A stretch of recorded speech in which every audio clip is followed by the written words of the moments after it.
Oh, yeah. Well, to answer a question, you have to figure out what it means. And in this case, in essence, from the moment you wake up to the moment you go to bed, do you make those decisions that get you through your day, or is it predetermined by some sort of higher power or some sort of grandiose chain of causal events?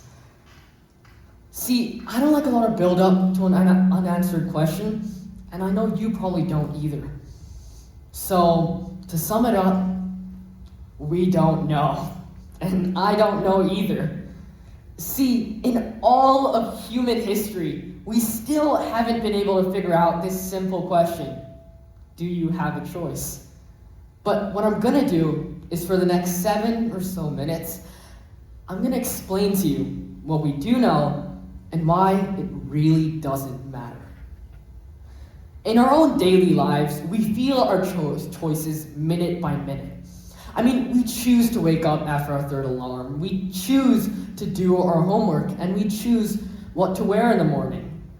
I mean, in our own heads, it's like, well, I chose to do that. It wasn't predetermined for me, because I feel my decisions. However much you or my opinions really matter in the grand scheme of things, a lot smarter people have spent a lot more time thinking about this. And they've sort of grouped themselves into these groups that essentially answer the question, what matters more? The things that came before you, the things that you don't decide, like your genetics, your environment, and your upbringing, versus the things that you decide, your free will. They've sort of grouped themselves up into a Venn diagram about what matters more. See, the hard determinists believe that everything that came before you decides everything that's gonna come after you, right? There's this grand chain of events that are bound by the laws of nature, and it's selfish to think that you could change that. The people who believe in free will think that free will is of utmost importance. And sure, you can't change the past, but you can 100% change the future. And then there's the people in the middle who couldn't really decide and just, you know what, I'll go with both. Free will matters, but what came before you also matters. Now, if they can't come to a conclusion with logic, why don't we move on to faith, religion? Surely that'll get us an answer, right? Well, Christians have been arguing about this for ages. Surely you've heard that debate, right? If there's an omnipotent, omnipresent God, then how do bad things happen? How do people do bad things? And then the Christian might say, well, free will exists. God can control everything, but he won't control us. Buddhists think a very interesting standpoint. See, everything in the past determines your present, but your present determines your future. It's like your karmic actions in your past life can determine how this life goes. But if you behave morally, righteously in this life, your future reincarnations will do much better.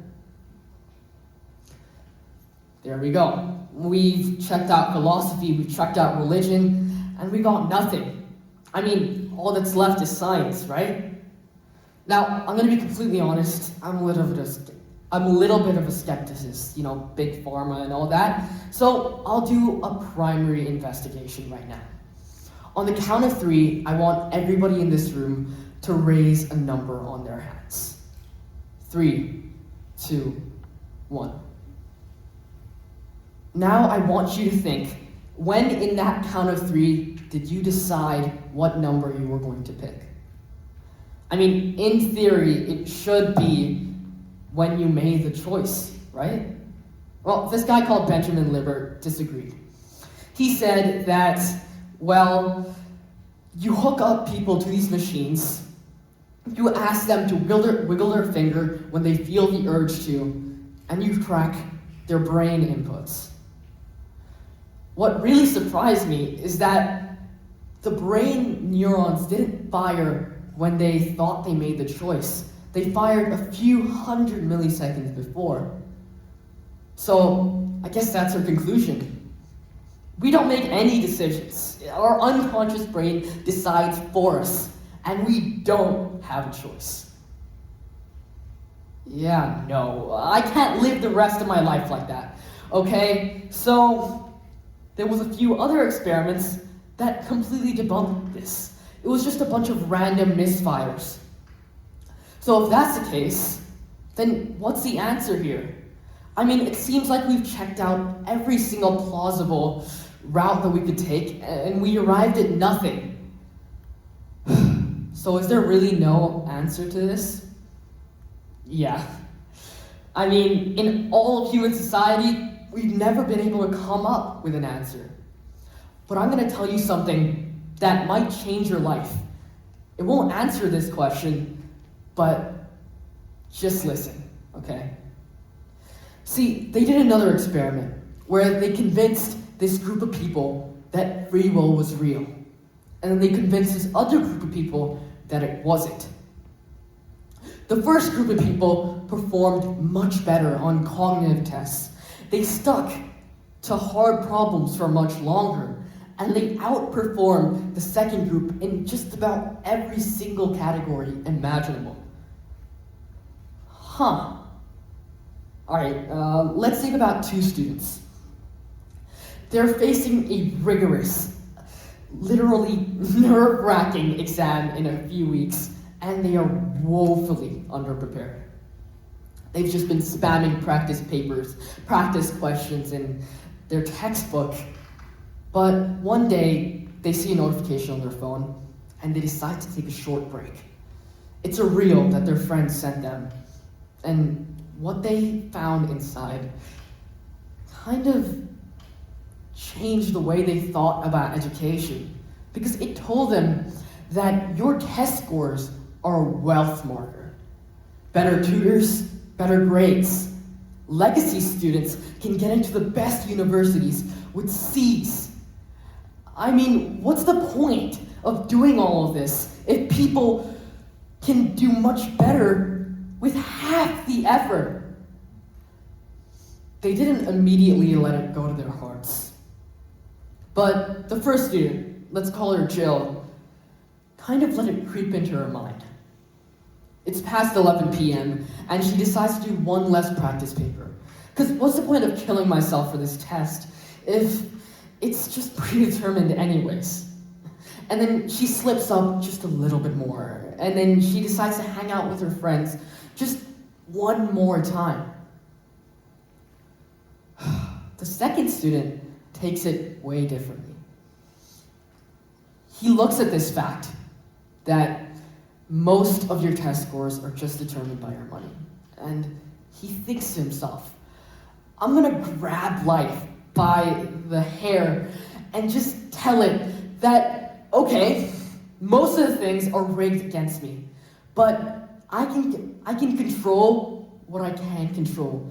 And I'm gonna live out the parts that I have control in to the absolute fullest.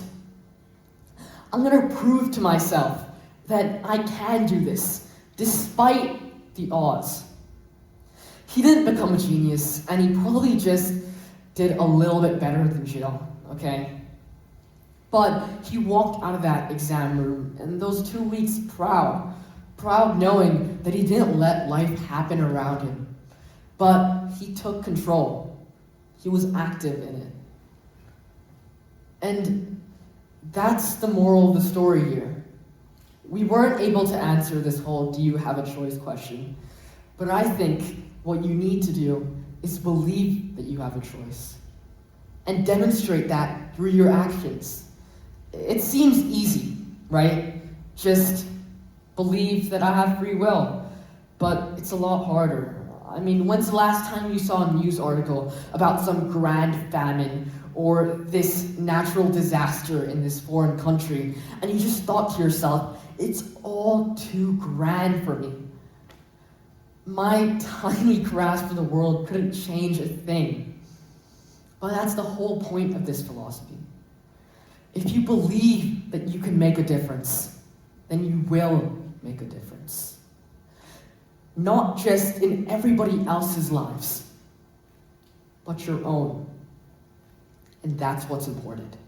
So, if there's one thing you take away from this TED Talk, it's that whether you think you can or you can't, you're always right. Thank you.